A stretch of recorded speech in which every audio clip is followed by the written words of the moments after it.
hancur hati, ku datang padamu. Kau beri kekuatan dan beri penghiburan, saat tak seorang pun dapat ku andalkan. Kau yang memberi jalan, Kau yang menuntunku saat ku tak mengerti dalam hidup ini. Namun firman-Mu selalu menerangiku. Engkau yang buatku kuat lewati semua. Engkau pertolonganku, tempat harapanku, Tuhan. Ku percaya janji-Mu dalam hidupku. Kau beri kemenangan, Tuhan. Kau selalu setia di dalam hidupku.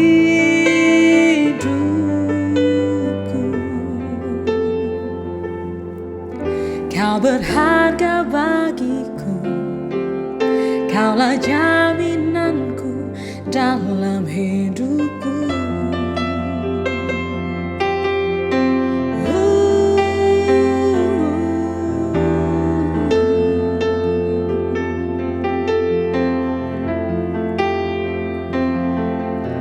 Saat ku tak mengerti dalam hidup ini, namun firman-Mu selalu menerangiku. Engkau yang buatku kuat lewati semua. Engkau pertolonganku, tempat harapanku, Tuhan. Ku percaya janji-Mu dalam hidupku. Kau beri kemenangan, Tuhan. Kau selalu setia di dalam hidupku.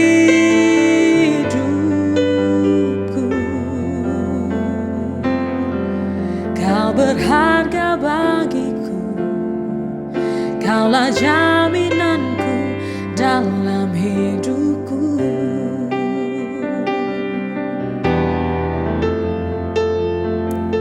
Kau berharga bagiku, Kaulah jaminanku dalam hidupku.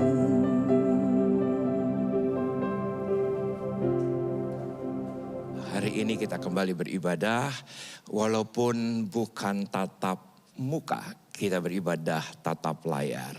Sebagaimana Yohanes berdoa untuk Gaius, dalam 3 Yohanes, ini doa saya, semua kita baik-baik saja, semua kita sehat-sehat saja, jiwa kita baik-baik saja.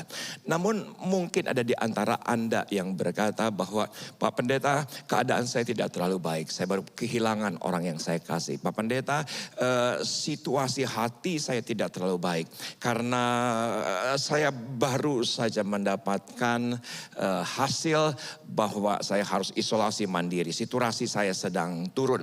Ada di antara Anda mungkin sedang beribadah, keadaan Anda tidak terlalu baik karena Anda baru kehilangan pekerjaan, kehilangan pendapatan. Tetapi ketahuilah, kita tidak bisa menilai kasih Tuhan dalam kehidupan kita seperti kita melihat keberadaan diri kita hari ini. Bahwa kasih Tuhan tidak bisa dinilai, tidak bisa dilihat sebagaimana kita melihat situasi hati kita, keberadaan hidup kita hari ini. Dan saya tahu bahwa ini ada satu pesan yang kuat mengenai kasih Tuhan dan itu menjadi tema kita hari ini dan kita akan berdoa. Bapak, terima kasih, kami mengucap syukur untuk kesempatan hebat, untuk kesempatan yang luar biasa. Sekali lagi kami diperlengkapi oleh kasih-Mu, oleh firman-Mu, dan kami siap belajar akan Engkau yang adalah firman. Sama-sama yang siap, kita katakan amin. Puji nama Tuhan. Hari ini kita akan belajar dari Lukas pasal yang ke-15. Lukas pasal yang ke-15, LAI membagi dalam 3 perikop. Walaupun benang merahnya jelas, yaitu menemukan yang terhilang. Bahwa yang terhilang kembali didapatkan. Itu tema besar dari Lukas pasal yang ke-15. Perikop yang pertama adalah perumpamaan tentang domba yang hilang. Perikop yang kedua adalah perumpamaan tentang dirham yang hilang. Tetapi perikop yang ketiga, nah ini mendominasi Lukas pasal yang ke-15 adalah anak yang hilang. Tema besarnya sama. Kita langsung buka Alkitab kita akan lihat yaitu ayat yang ke-17. Terurai dari Lukas 15 ayat 11 hingga ayat yang ke-16. Yesus ketika itu memberikan sebuah perumpamaan.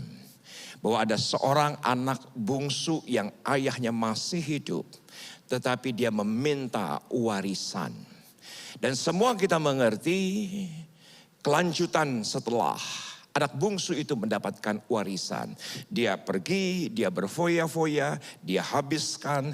Tapi ketika kelaparan tiba, di mana posisi anak bungsu itu berada. Alkitab dengan jelas berkata, anak bungsu ini harus sampai pada sebuah titik memakan ampas babi. Di kandang babi. Nah, turning point-nya ada di mana? Titik baliknya ada di mana? Kita di hari terakhir, saya yakin bahwa segala sesuatu Tuhan izinkan. Dan inilah sebuah kesempatan titik balik dalam kehidupan kita. Ayat yang ke-17, demikian firman Tuhan. Lalu ia menyadari keadaannya, katanya, betapa banyaknya orang upahan Bapakku yang berlimpah-limpah makanannya, tapi aku di sini mati kelaparan.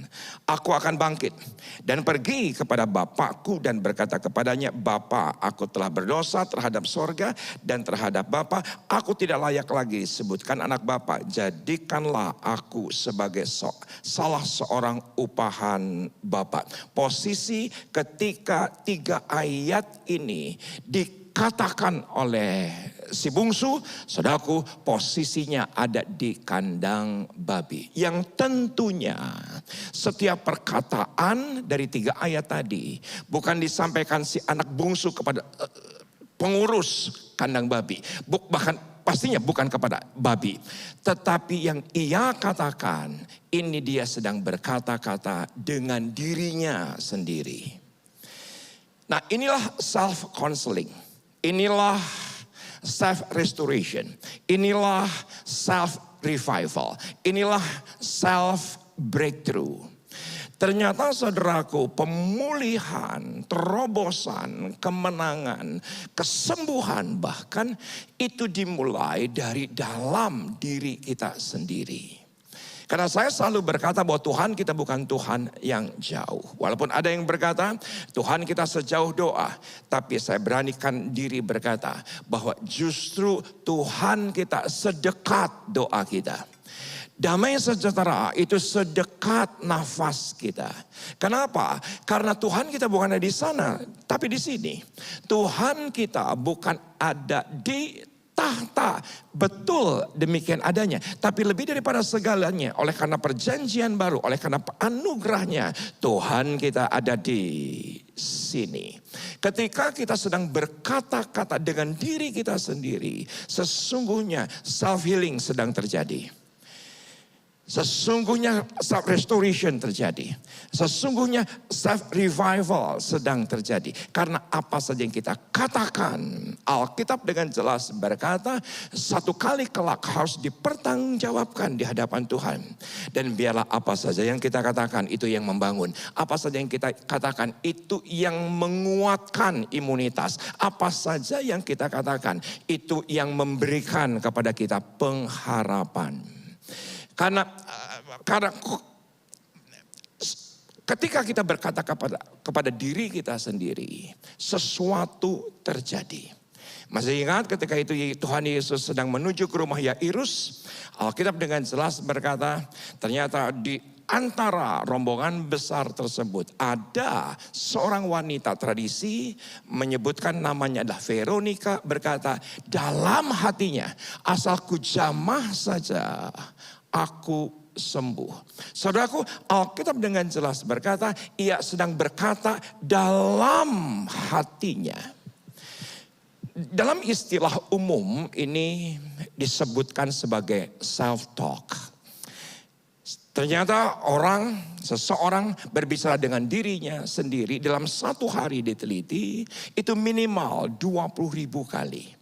Ketika dalam keadaan panik bisa melompat menjadi 60.000 kali. Nah, dari puluhan ribu kata-kata yang kita katakan kepada diri kita sendiri. Karena sesungguhnya yang paling sering berbicara dengan diri kita sendiri. Yang paling sering berdiskusi dengan diri kita sendiri. Yang paling sering berdialog dengan diri kita sendiri. Nah, ketika seseorang self-talk, berdiskusi dengan dirinya, menyatakan pendapatnya kepada dirinya, hanya 5% yang disadari. 95% tidak disadari.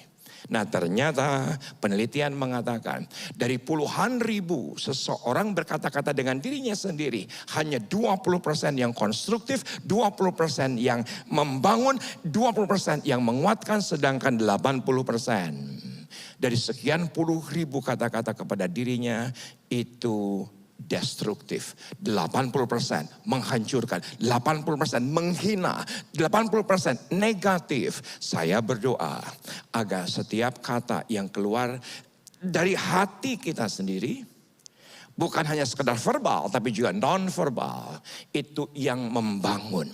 Karena dari sini kita melihat satu urutan. Ketika kita berbicara dengan diri kita sendiri, itu akan masuk dalam pikiran bawah sadar. Dalam pikiran bawah sadar, dan itu ditampung puluhan ribu kata per hari. Dalam pikiran bawah sadar kita, baru setelah itu akan membangun yang namanya adalah pikiran atau mindset. Setelah dari pikiran bawah sadar menjadi pikiran atau mindset, baru akan lahir tindakan. Dan setelah tindakan yang berulang kali akan menjadikan sebuah kebiasaan. Dan setelah menjadi kebiasaan, itu akan menjadi iman. Nah, saudaraku, jadi apa saja yang kita katakan kepada diri kita, itu sangat menentukan. Dan apa yang terjadi dengan anak bungsu ini? Ternyata dia sedang berkata-kata dengan dirinya sendiri, bukan dengan babi. Dan ternyata perkataannya itu yang membuat awal pemulihan terjadi. Kita akan lihat ayat yang ke-20.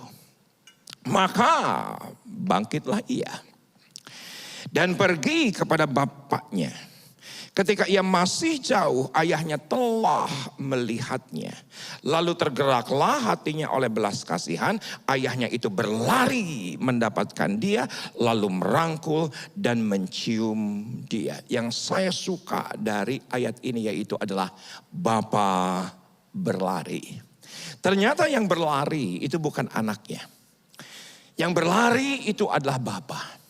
Dan ketahuilah, di atas segala keberadaan kita, keberadaan kehidupan, keberadaan hati kita. Ketika kita panggil dia Bapa, saudaraku, kasihnya akan memburu kehidupan kita. Anugerahnya akan memburu kehidupan kita. Bahwa kebaikannya akan memburu kehidupan kita. Karena kita punya Bapa yang punya belas kasihan.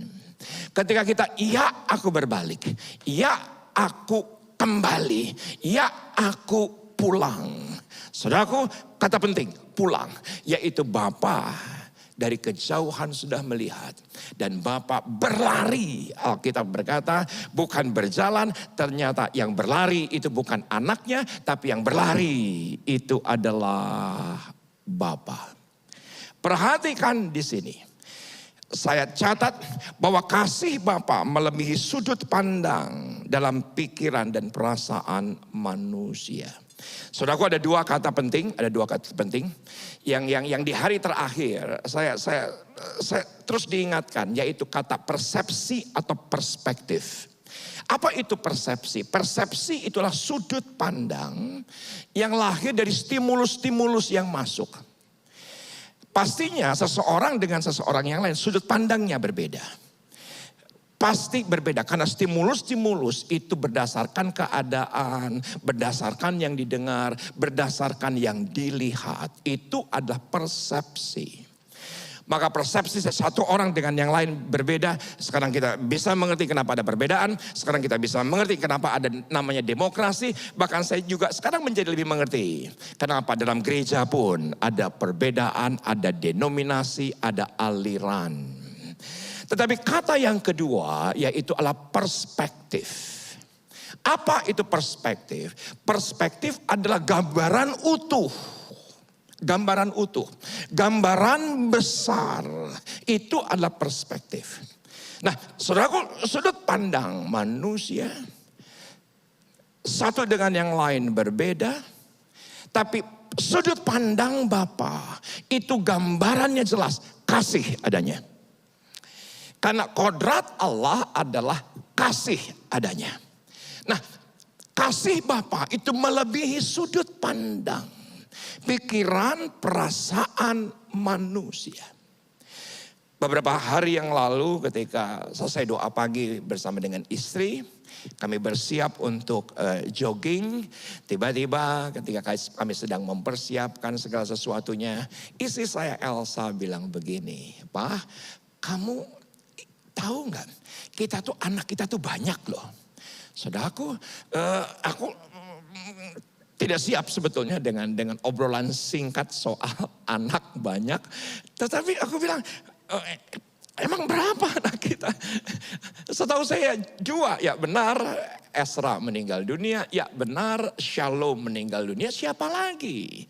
Saudaraku, tiba-tiba Elsa mengingatkan, bukankah waktu kita pacaran, dan itulah hari yang tidak pernah bisa saya lupakan. Saudaraku, Elsa mengatakan bahwa saya hamil. Saudaraku, bukan contoh yang baik, bukan contoh yang benar. Kami berpacaran tapi kami hidup bersama. Dan di satu titik Elsa berkata, ketika itu aku hamil. Saudaraku, betapa memalukannya, betapa menakutkannya kejadian tersebut. Ya, karena belum menikah.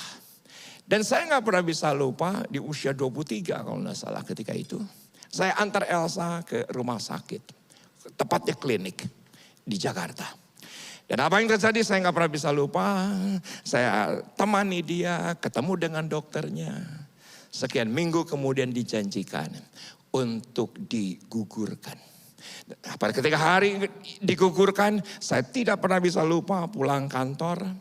Di satu malam saya antar Elsa ke klinik.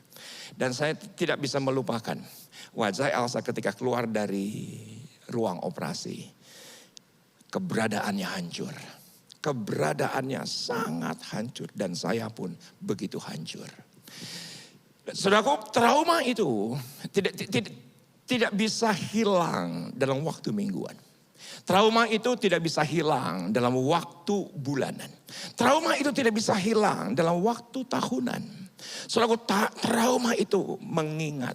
Bahkan sekian puluh tahun kemudian Elsa pun masih mengingatnya. Dan dalam obrolan pagi itu, sesungguhnya anak kita itu ada 6. Oh iya ya.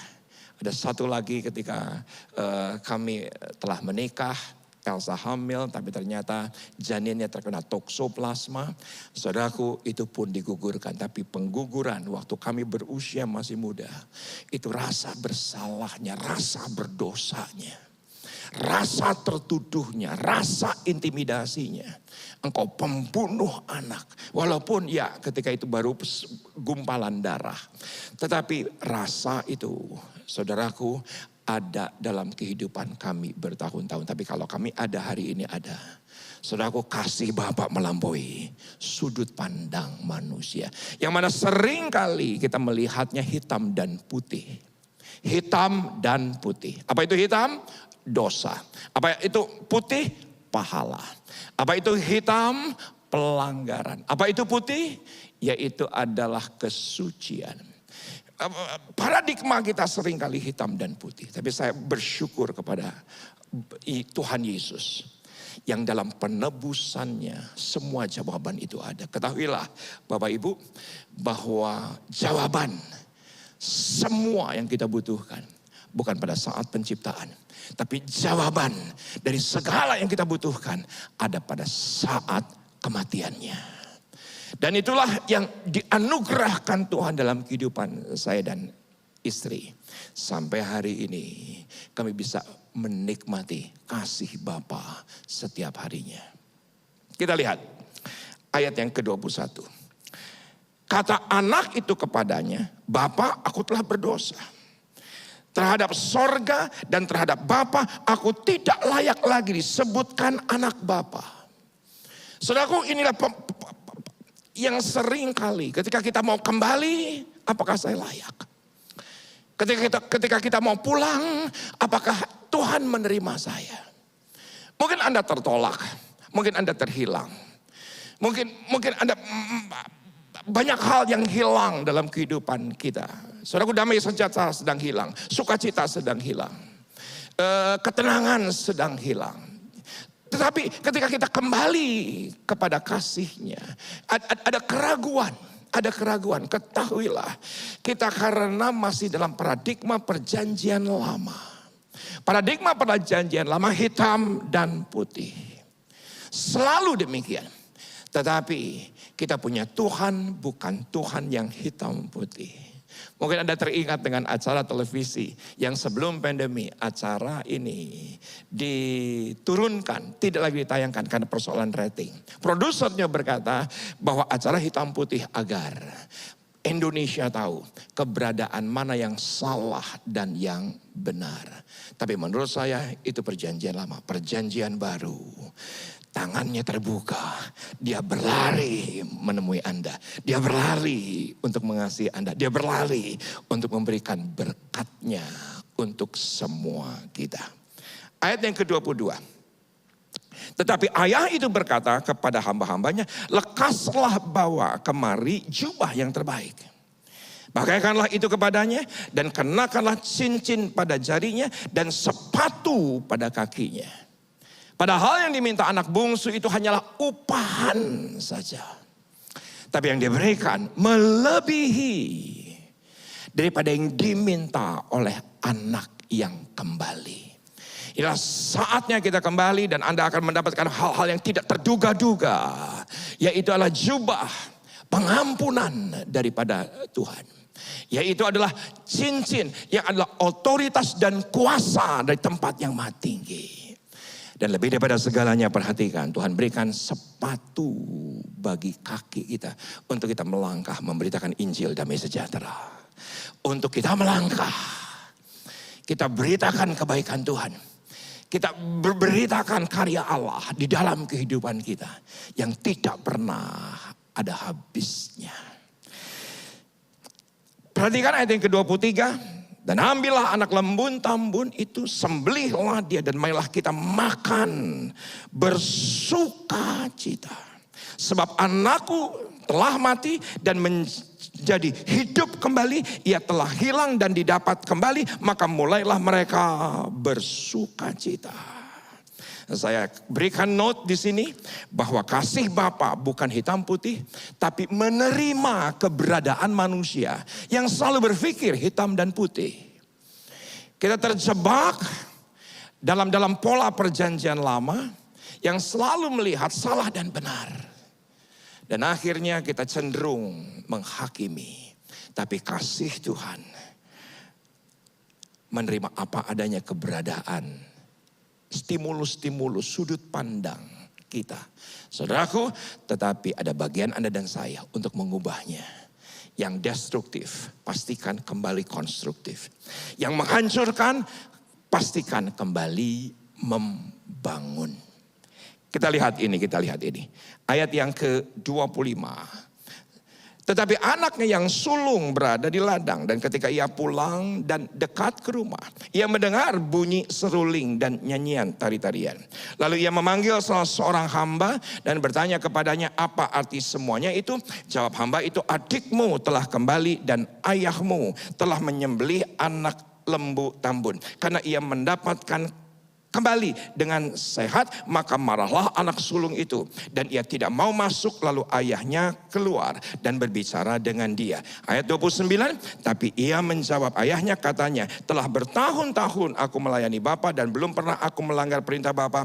Tetapi kepadaku belum pernah Bapa memberikan seekor anak kambing untuk bersuka cita dengan sahabat-sahabatku. Tapi baru saja datang anak Bapa yang telah memboroskan harta kekayaan Bapa bersama-sama pelacur-pelacur. Maka Bapa menyembelih anak lembu tambun untuk dia. Inilah pribadi hitam putih yang selalu melihat kejadian yang begitu sukacita, tetap dari sisi negatif. Inilah pribadi hitam putih yang cenderung mengasihani diri sendiri, yang cenderung menghakimi keadaan. Padahal ini adalah sebuah peristiwa sukacita, tapi pribadi hitam putih bisa melihat yang negatif. Saya berdoa agar virus-virus yang ada dalam pikiran kita, bakteri-bakteri yang ada dalam kehidupan kita, di dalam nama Yesus kita ubah. Kita ubah. Karena saya melihat pribadi hitam putih selalu membesar-besarkan keadaan, kejadian, keburukan dari 1-2 peristiwa yang minor. Tetapi kasih Bapa melebihi itu semua. Jadi saya catat ada 3 hal. Pribadi hitam putih cenderung membesar-besarkan masalah dan memberikan penilaian negatif. Pribadi hitam putih cenderung melihat sisi negatif dari peristiwa yang positif. Dan pribadi yang hitam putih cenderung mengasihani dan menyalahkan diri sendiri.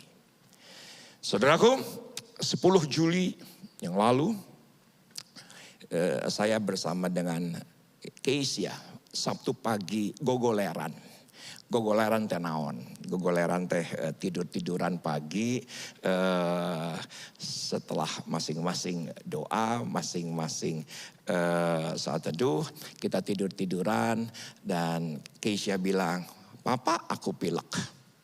Dan ternyata 10 Juli agak siang, Keisha bukannya pilek tapi hidungnya tersumbat. Dan akhirnya malamnya saya bersama dengan istri mengambil keputusan untuk ke dokter. Dan ketika sampai di dokter, karena pada saat itu puncak-puncaknya pandemi, saudaraku dokter mengatakan harus cek darah. Dan paginya tanggal 11 didapati putri saya COVID-19. Setelah dilanjutkan PCR, positif COVID-19. Saudaraku, tetapi saya selalu mengatakan kepada banyak orang, bahkan saya tidak menceritakan kepada banyak orang pada saat kejadian itu berlangsung. Karena saya cuma berpikir sederhana, itu anak cuman pilek. Ya betul besoknya hilang penciuman, ya betul besoknya hilang rasa.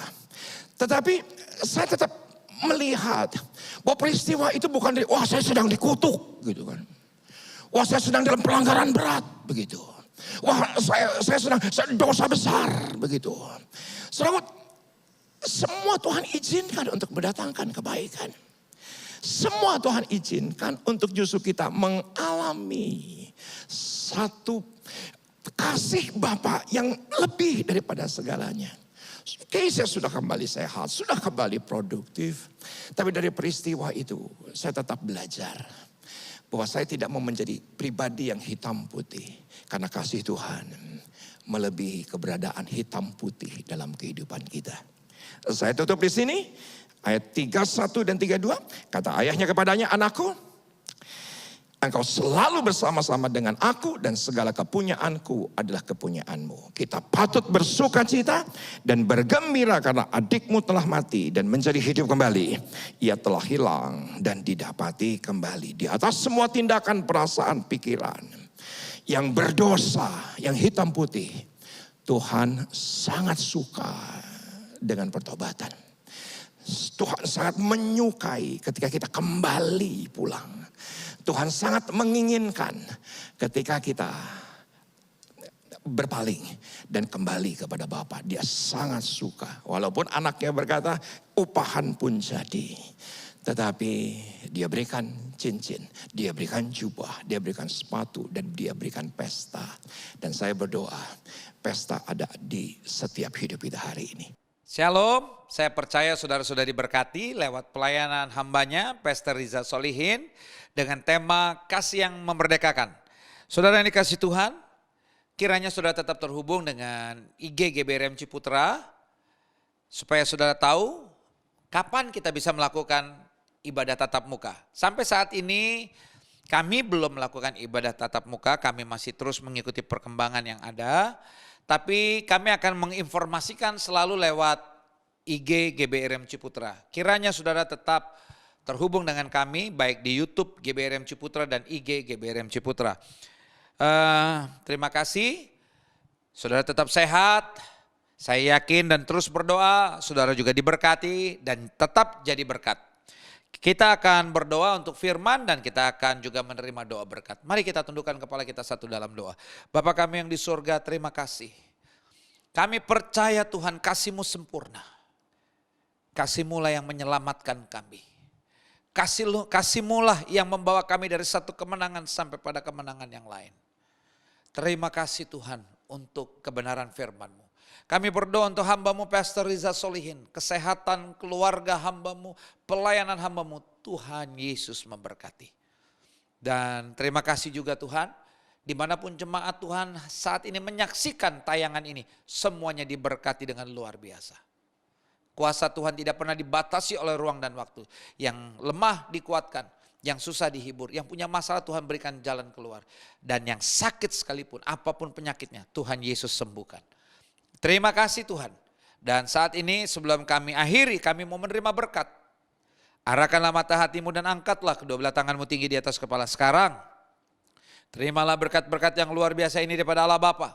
Cinta kasih yang sempurna dari Tuhan kita Yesus Kristus. Persekutuan dengan Roh Kudus yang menuntun, memimpin, menyertai kita mulai saat ini sampai selama-lamanya. Kita yang diberkati, mari sama-sama katakan amin. Tuhan Yesus memberkati.